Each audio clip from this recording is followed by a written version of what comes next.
दोस्तों, मैं हूं doctor Madiha Syed and welcome to another episode of Madiha talks. आज का मेरा टॉपिक है एजिज्म, यानी कि स्टीरियोटाइपिंग या discrimination on the basis of age. पिछले दिनों मेरी नज़र से बॉलीवुड की मशहूर फिल्मी अदाकाराएं ऐश्वर्या राय, कटरीना कैफ और करीना कपूर की कुछ तस्वीर नज़र से गुजरी। उन तस्वीर के नीचे लोगों के बड़े बेरहमाना कमेंट्स थे कि बुढ़ी, आंटी या ऐसे कमेंट्स जिनका इशारा उनकी उम्र की तरफ था। माहिरा खान या सबा कमर, जो पाकिस्तानी फिल्म इंडस्ट्री की बहुत मशहूर अदाकाराएं हैं, उनको भी इसी किस्म की बुलिंग या अब्यूज़ का सामना करना पड़ता है। इन खूबसूरत हसीनो जमील ख़वातीन की तस्वीर पे इस तरह के कमेंट्स देख के मेरे ज़हन में ये ख्याल पैदा हुआ कि अगर इन्हें इस तरह की डिस्क्रिमिनेशन का सामना है उम्र की वजह से, तो मैं और आप किस खेत की मूली हैं। आइए आज माशरे के इस टैबू टॉपिक का तज़किरा करें। दुनिया का हर शख्स बूढ़ा होने के तस्वुर से खौफज़दा है। इस चीज़ का ख्याल ही इंसान को परेशान कर देता है कि एक दिन वो बूढ़ा हो जाएगा और लाचार और कमज़ोर हो जाएगा और उसका इन्हिसार दूसरों पर होगा।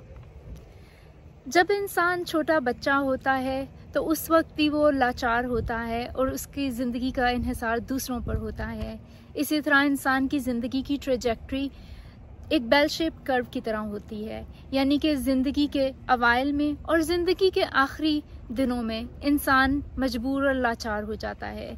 और शायद यही वजह है कि इसी खौफ की वजह से हमारे माशरे के ज़्यादातर लोग बूढ़े लोगों से नफ़रत करते हैं या उनको इग्नोर करते हैं या उनको पसंदीदा नज़रों से नहीं देखते। हालिया सर्वे के मुताबिक अमेरिका में सिर्फ 4% लोग नर्सिंग होम्स में हैं। तो ये सोचना गलत होगा कि जब आप बूढ़े हो जाते हैं तो आप लाचार हो जाते हैं। ऐसे बहुत सारे बूढ़े, यानी कि 95% से ऊपर के उम्र के लोग आमतौर पे इंडिपेंडेंट ज़िंदगी गुजारने के काबिल होते हैं। इसी तरह से ये सोचना कि जब हम बूढ़े हो जाते हैं, क्योंकि हम अपनी ज़िंदगी का बेशतर अच्छा हिस्सा गुजार चुके होते हैं, तो हम शायद शदीद डिप्रेशन या मायूसी या ऐसी कैफियत का शिकार हो जाते हैं जिसमें हम खुश नहीं रहते। हालिया सर्वे के मुताबिक सिर्फ 10% लोग ऐसे हैं जो डिमेंशिया का शिकार होते हैं। और ये सोचना भी गलत है कि उम्र के बढ़ने के साथ हम डिप्रेशन या मायूसी या ऐसी कैफियत का शिकार हो जाते हैं जिससे हम खुश ना रहें। इसको बोलते हैं यू कर्व ऑफ हैप्पीनेस। जैसे जैसे लोग बड़े होते जाते हैं वो खुश होते जाते हैं। यू कर्व ऑफ हैप्पीनेस का मतलब है कि ज़िंदगी के शुरू के दिनों में, यानी कि जब इंसान बच्चा होता है, और ज़िंदगी के आखिरी कुछ सालों में इंसान खुश हो जाता है। उसकी वजह ये है कि हमें माशरे की एक्सपेक्टेशंस या हम अपनी ज़िंदगी दूसरों की एक्सपेक्टेशन के मुताबिक नहीं गुजारते।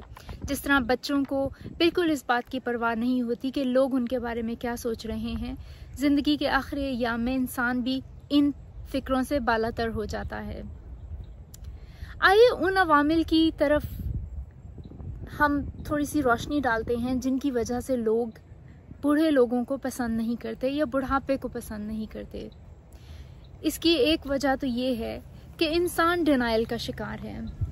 इंसान शदीद खौफ का शिकार है कि उसको एक दिन बूढ़ा होना है और वो इस चीज़ को फेस नहीं करना चाहता। इसी डिनाइल या फियर की वजह से आमतौर पे बूढ़े लोगों को मार्जिनलाइज किया जाता है और उनको डीवैल्यू किया जाता है, और इसको डिस्क्रिमिनेशन बोलते हैं। ये वो वाहिद सोशली एक्सेप्टेबल डिस्क्रिमिनेशन है जो अभी भी हमारे माशरे में इतनी बुरी नहीं समझी जाती जितनी कि सेक्सिज्म और रेसिज्म है। अगर आप एक खातून हैं तो जैसे ही आप 40s को या 30s को क्रॉस करती हैं तो आपको दो तरह की सेक्सिज्म के साथ साथ आपको एजिज्म का भी सामना करना पड़ता है, यानी कि डबल वैमी। ऐसा नहीं है कि मर्दों को एजिज्म का सामना नहीं है। मैं 3 तरह की एजिज्म की बात करूंगी। सबसे पहली टाइप है इंस्टीट्यूशनल एजिज्म। जैसे जैसे इंसान 40s को क्रॉस करता है तो उसके जॉब मिलने में उसको ज़्यादा परेशानी या मुश्किलात का सामना करना पड़ता है। औरतों के लिए ये हद 40s है। 40 के बाद ख़वातीन को ये चांसेस कम हो जाते हैं कि उनको नई जॉब की ऑफ़र्स आएँ। अगर वो कोई जॉब कर भी रही होती हैं तो इसके चांसेस कम हो जाते हैं कि उनको उस जॉब में तरक्की मिले। और मर्दों के लिए ये हद 45 है। 45 के बाद मर्दों के लिए चांसेस कम हो जाते हैं कि उन्हें कोई नई जॉब्स के ऑफ़र आए या फिर उनकी उस जॉब में तरक्की हो। एजिज़म की दूसरी टाइप है इंटरपर्सनल। इंटरपर्सनल एजिज़म वो है जिसका हम में से हर शख्स शिकार है, यानी कि रोज़मर्रा की डीलिंग्स में हम जो लोग 40s या 50s में हैं उनको हम ये पॉइंट आउट करना नहीं भूलते कि अब उनकी उम्र ये रंग पहनने की नहीं या अब उनकी उम्र ये लिबास पहनने की नहीं। ये हम अपने माशरे में हमें आम देखने को मिलता है कि 40s या 50s क्रॉस करने के बाद ख़वातीन से ये एक्सपेक्ट किया जाता है कि अब उनकी उम्र अल्लाह अल्लाह करने की है या पोतों या नवासों को खिलाने की है। ख़वातीन से कोई भी ये एक्सपेक्ट नहीं करता कि उनकी अपनी भी ज़िंदगी है, वो अपनी सोच और अपनी मर्ज़ी के मुताबिक अपनी ज़िंदगी को परसू कर सकती हैं या कोई भी जॉब कर सकती हैं या अपनी मर्ज़ी से कुछ भी कर सकती हैं। एजिज़म की तीसरी टाइप है इंटरनलाइज्ड एजिज़म। इंटरनलाइज्ड एजिज़म उसको बोलते हैं कि हम मुआशरे के खौफ से या बूढ़ा ना नज़र आने के खौफ से यंग लोगों की तरह दिखाई देने की कोशिश करें, यानी कि हम अपनी झुर्रियों को छुपाएं या हमारे बाल सफ़ेद हो गए हों तो हम उनको डाई करें। हम में से हर शख्स इस एजिज़म का शिकार है क्योंकि हम लोगों ने इसको इंटरनलाइज कर लिया है। स्टडीज़ के मुताबिक एक बच्चा अपने माहौल के मुताबिक 4 साल की उम्र में इन सब चीज़ों को इंटरनलाइज कर लेता है, यानी कि वो दूसरों के रवैये और उनके बर्ताव को देखता है और 4 साल की उम्र से ये सारी चीज़ें एब्जॉर्ब करना शुरू हो जाता है। यानी कि 4 साल की उम्र में हम ये सब चीज़ें अपने जहन में नक्श करना शुरू कर देते हैं और उसके बाद हमारी सोच को बदलना बहुत मुश्किल हो जाता है।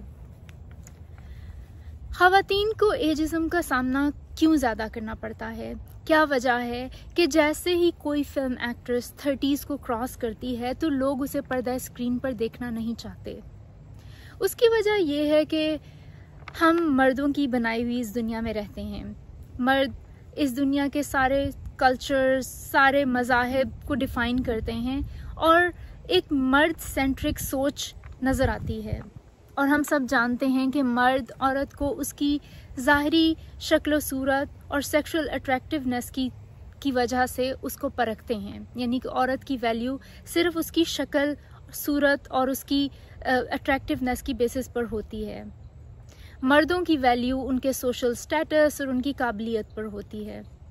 उसकी वजह है कि ये सारे रूल्स मर्दों ने बनाए हैं और मर्दों की बनाई हुई इस मेल सेंट्रिक सोच को ख़वातीन भी इंटरनलाइज कर लेती हैं, यानी कि हम दूसरी ख़वातीन को मर्दों की नज़र से ही देखते हैं क्योंकि हम इस सोच को इंटरनलाइज कर चुके हैं। हम मर्दों को ख़वातीन को देखने का नज़रिया तो बदल नहीं सकते क्योंकि शायद इसी सेक्सुअल अट्रैक्टिवनेस की वजह से बनी नौ की नस्ल आगे चल रही है, लेकिन हम ख़वातीन की सोच को तब्दील ज़रूर कर सकते हैं और ये आहिस्ता आहिस्ता होगा कि हम आहिस्ता आहिस्ता अपनी इस सोच को बदलें या एटलीस्ट ये रियलाइजेशन ही कर लें कि हम किस तरह से सोच रहे हैं और एजिज़म के टैबू को ख़त्म करने की कोशिश करें। ये भी एक हकीकत है कि आजकल के दौर में 40s और 50s में जो लोग हैं वो पिछले यानी कि आज से 40 या 50 साल के लोगों की तरह नहीं हैं। हमारी अम्मियों या हमारी नानी दादी की उम्र की ख़वातीन जब 40 या 50 साल तक पहुंचती थीं तो ना तो वो एक्सरसाइज करती थी, ना डाइट करती थी, ना ही कोई ऐसा ट्रेंड था कि अपनी मेंटेनेंस करें या अपनी कीप अप करें। लेकिन आजकल की ख़वातीन और मर्द हजरात बहुत ज़्यादा सेल्फ़ अवेयर हैं सोशल मीडिया की वजह से या जो ज़माना चल रहा है, और उम्र का तनासुब भी बढ़ता चला जा रहा है, यानी कि लोगों की उम्रें औसतन पिछले कुछ ज़मानों से ज़्यादा हैं और लोग अपने आप को ज़्यादा से लोग हेल्थ कॉन्शियस हैं और अपना ख्याल रखते हैं। तो इस तस्वुर को भी बदलने की ज़रूरत है कि 30 या 40 साल की उम्र के लोग अपनी मर्ज़ी से अपनी लिबास और अपनी शक्ल सूरत या अपनी ज़ाहरी अपीयरेंस को डिसाइड नहीं कर सकते कि उन्होंने क्या करना है। अगर आपको मेरी बातें पसंद आई हों तो फेसबुक पे मदीहा टॉक्स, यूट्यूब पे मेरा चैनल मदीहा टॉक्स, और अगर आप मुझसे पर्सनली रब्ता करना चाहें तो madihattalks@gmail पर मुझसे रब्ता कर सकते हैं। अपना ख्याल रखिए।